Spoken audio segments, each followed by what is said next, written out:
오늘 하나님의 말씀은 시편 80편 8절부터 13절 단락입니다.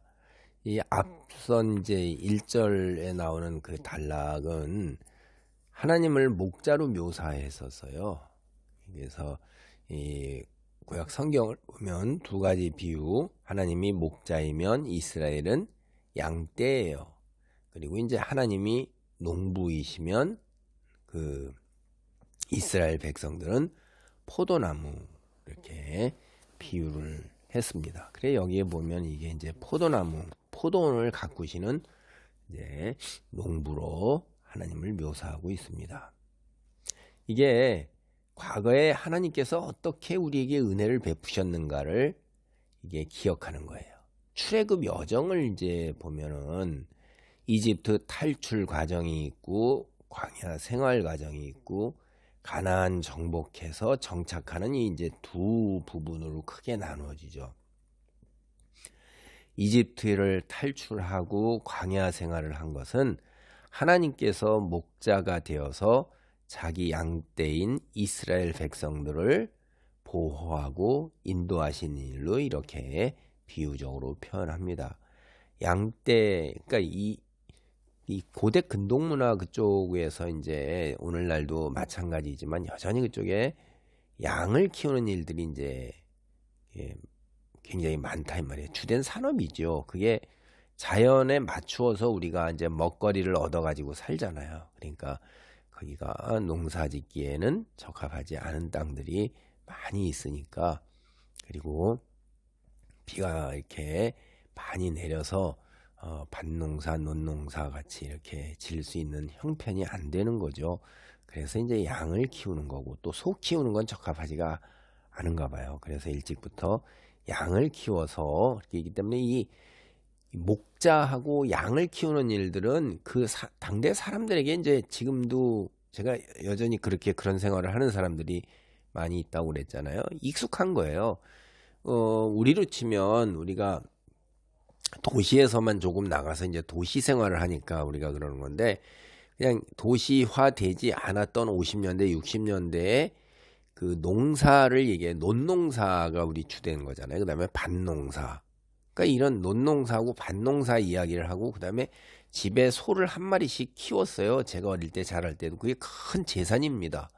대부분의 농부들이 그 소가 없으면 농사를 못 져요. 그게 오늘날 이제 트랙터, 경운기예요.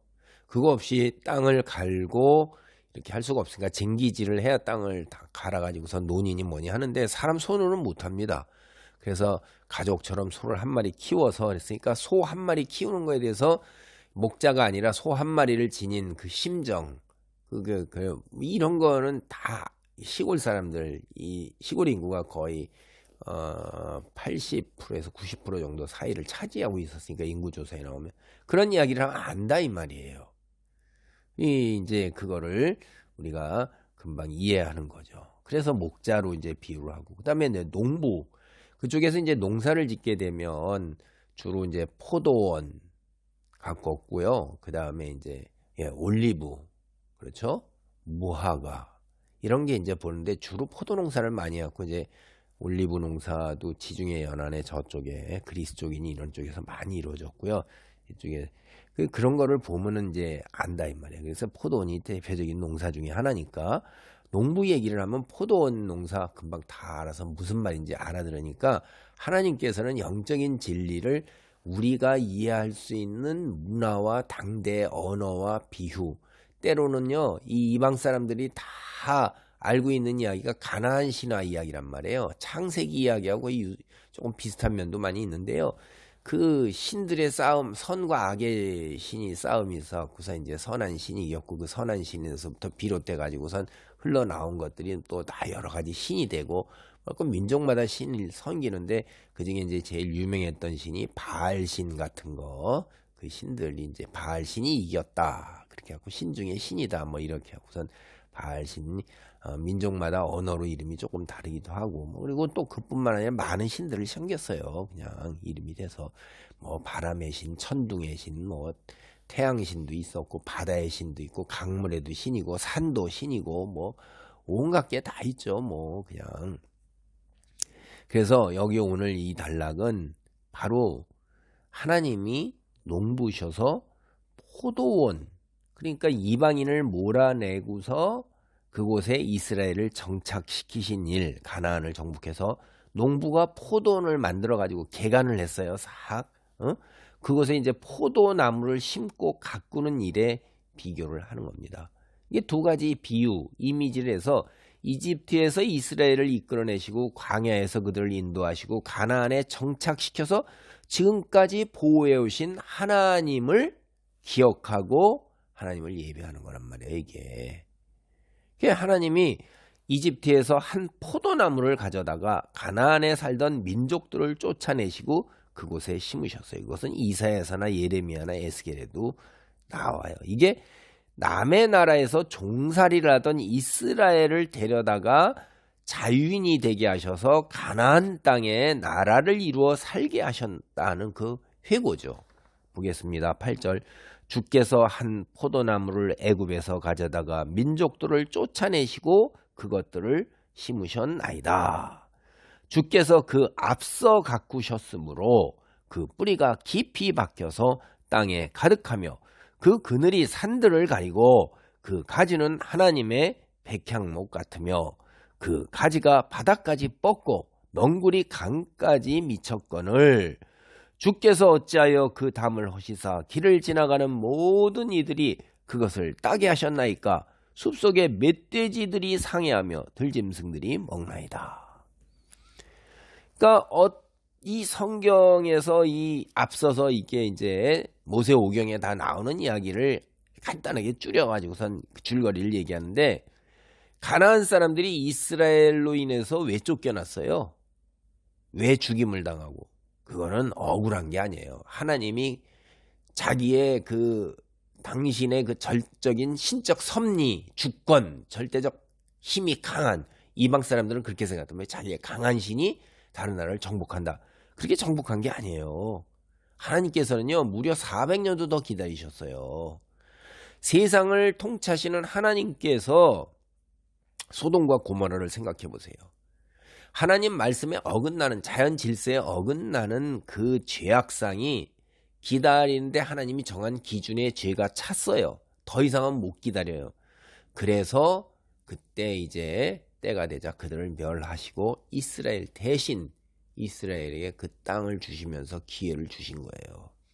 그게 창세기 15장 16절을 우리가 참조해 보면 알 수가 있어요. 죄악의 땅에 목에 찰 때 기준 정할 하나님의 날, 그때까지 참고 기다리신다 이 말이에요. 오늘날도 종말에 예수님 오실 때가 금방 오실 수 있어요. 예수님이 당시 창조주시고 창조에 관여했으니까 그러나 기회를 준다. 모든 사람이 하나님께 돌아오기를 바라는 거예요. 하나님이 이렇게 우리하고는 상상도 할 수 없는 자비와 은혜와 긍휼을 베푸신단 말이에요. 손을 뻗으셔요. 근데도 그걸 거부하는 게 인간의 악한 본성이고 이 어둠의 영이 역사에서 우리의 눈을 가려버린단 말이에요. 하나님께서 이집트에서 가져오신 포도나무를 가나안 땅에 심을 때 앞서 가꿨다 이 말이에요. 그러니까 농부가 포도원을 가꾸기 전에 어떻게 하겠어요? 포도나무 심기 전에 털을 골라가지고 땅을 잘 다듬고 땅을 깊이 파고 거름을 주고 싹 다 준비를 해놓으시죠. 여호수아에서 다윗 시대까지가 한 줄로 싹 다 요약되는 거예요. 앞서 가꾸셨다는 거예요. 농부이신 하나님의 은혜를 인해서 포도나무가 된 이스라엘은 가나안 땅에 이제 깊이 뿌리를 내렸어요. 그리고 온 땅을 가득 채울 정도로 봉수했어요. 어느 정도나 잘 자랐는지 포도나무 줄기와 잎사귀가 산을 가렸어요. 산을 가렸어요. 응? 쫙 자라가지고선 위로 우리가 쳐다볼 때 산이 안 보일 정도로 포도나무 그 줄기와 가지가, 응? 그 백향목이 쫙 올라가서 얼마나 아름다움납니까? 레바논의 그 국기에 백향목이 있어요. 그냥 곧게 쫙 잘 올랐고 그렇게 엄청나게 잘 자랐다. 그 다음에 그 가지가 바닥까지 뻗쳤고 넝쿨이, 우리 포도나무 키워보면 넝쿨이 막 자라 나오는 거 알 수 있어요. 그거 계속 잘라줘야 되는데 그 넝쿨이 굉장히 잘 자라거든요. 그거 잘 돌아와서 강까지 미쳤어요. 이것은 야곱이 옛적에 요셉을 두고 넝쿨이 뻗어 담을 넘어 포도나무 이런 거 비유한 일 기억나세요? 49장 창세기 22절이에요. 노래도 있죠. 그래서 여기에서 이제 바다는 당대 사람들은 지중해를 바다라고 생각했어요. 그리고 강은 유프라테스 강 쫙 딱 동쪽으로 쭉 가서 끝까지 갈 수 있는 세상, 인도와의 그 좀 못 미치는 인도의 그 유프라테스 강이란 말이에요. 원래 아브라함이 그쪽 지역에서 이쪽이었잖아요. 그러니까 그 땅을 다 이스라엘이 한때 차지하고 살았어요. 기가 막히게 이스라엘의 영토가 넓었죠. 다 조공을 바치고 그 이웃 나라들이 다 그래갖고 지중해 연안서부터 유프라테스 강까지 이르는 그 넓고 비옥한 지역들을 다 차지해서 다녔던 거예요. 이게 바로 다윗 시대에 있었던 일입니다. 근데 이스라엘이 그렇게 오랜 세월 가기가 쉽지가 않더라고요. 역사를 보면 계속 바뀌고 이게 인간의 악한 본성으로 인해서 다 평안할수록 더 감사함으로 나가야 되는데 우리의 신앙생활도 평안 속에서 오히려 타락할 틈이 여지가 많은 걸 우리가 알 수 있어요. 고대 근동에서요. 포도원을 갖다가 만들면 짐승들의 습격에서 보호하기 위해서 이제 담처럼 보호막을 당연히 세웠어요. 다. 우리도 오늘날 농사 질 때 한국 사람들은 시골에 이렇게 지나가다 보면 금방 알아요. 다 농촌 생활하면서.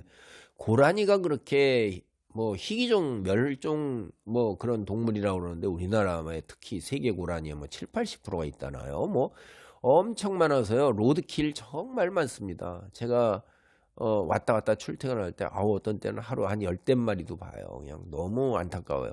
그 고라니 때문에 멧돼지 때문에 그 망을 쳐야 되고 이러는 것들이 있단 말이에요. 다 와서 다 파먹어요. 이거 다 못 먹는 게 없이 그냥 다 따먹는단 말이에요.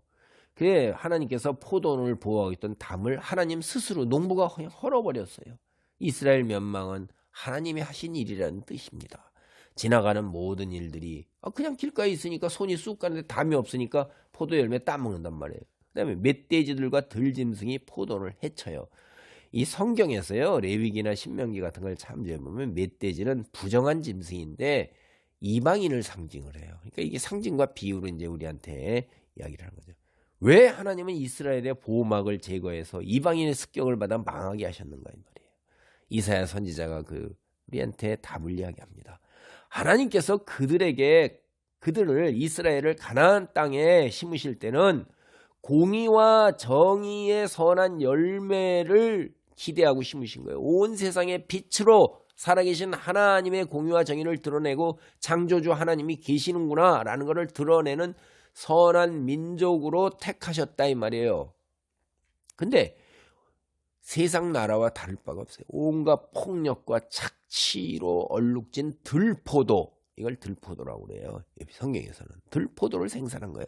세상과 다를 바가 없는 거예요. 어떤 면에서는 더 할 수도 있어요.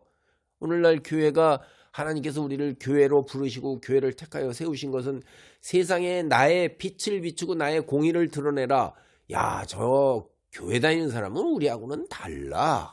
그 구별된 거 달라. 그게 거룩한 거예요. 물질과 악한 본능에 따르지 아니하고 하나님 말씀을 기준해서 어떻게 저렇게 권력과 사회적 위치와 자기 인생의 목표를 하나님의 영광을 위하여 하나님 나라를 위하여 빛과 소금으로 사는데 1차적인 목표를 두고 저렇게 살아갈까?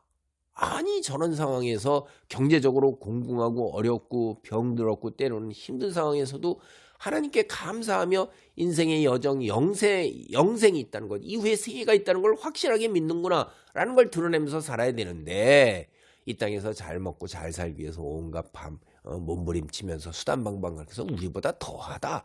교회 다니는 사람은 더해. 이렇게 되는 거하고 똑같은 거란 말이에요. 그럼 하나님이 가만두시겠어요? 그래서 이렇게 슬픈 기도문 바벨론에 의해서 멸망당하고 성전이 파괴되고 대다수가 다 죽고 남은 자들 맨발로 포로로 끌려가는데 기가 막힌 거예요. 하나님이 계신데 어떻게 하나님 없는 이방인들이 우리한테 이렇게 할 수 있는가.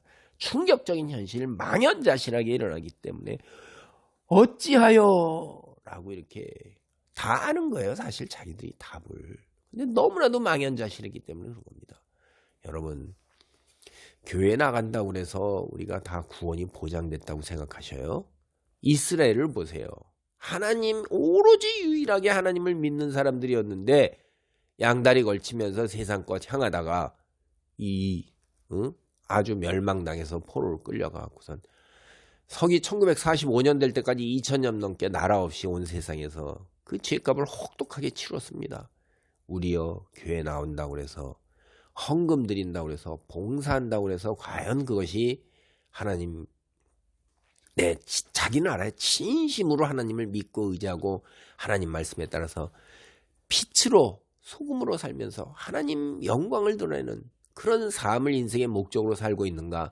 내가 이 땅에서 누리는 것이 뭐죠? 내 소욕과 내 본능을 따르고 내 탐심을 이루는 것이 먼저인가? 그거 잘 생각해 보시기 바랍니다. 하나님 감사합니다. 귀한 말씀 주셔서 나 자신을 성찰하게 하시고 마침내 종국적으로 하나님 나라를 향하여 갈 수 있도록 나를 붙드시고 일깨우시는 거 감사합니다. 하나님의 영광을 위하여 사는 인간의 피조물된 본분 잊지 않고 주님 그렇게 살아갈 때 주님이 이 땅에서도 하나님 충분히 누릴 수 있도록 복되게 넘치도록 아버지 축복하실 줄 믿습니다. 예수님의 이름으로 기도하옵나이다. 아멘.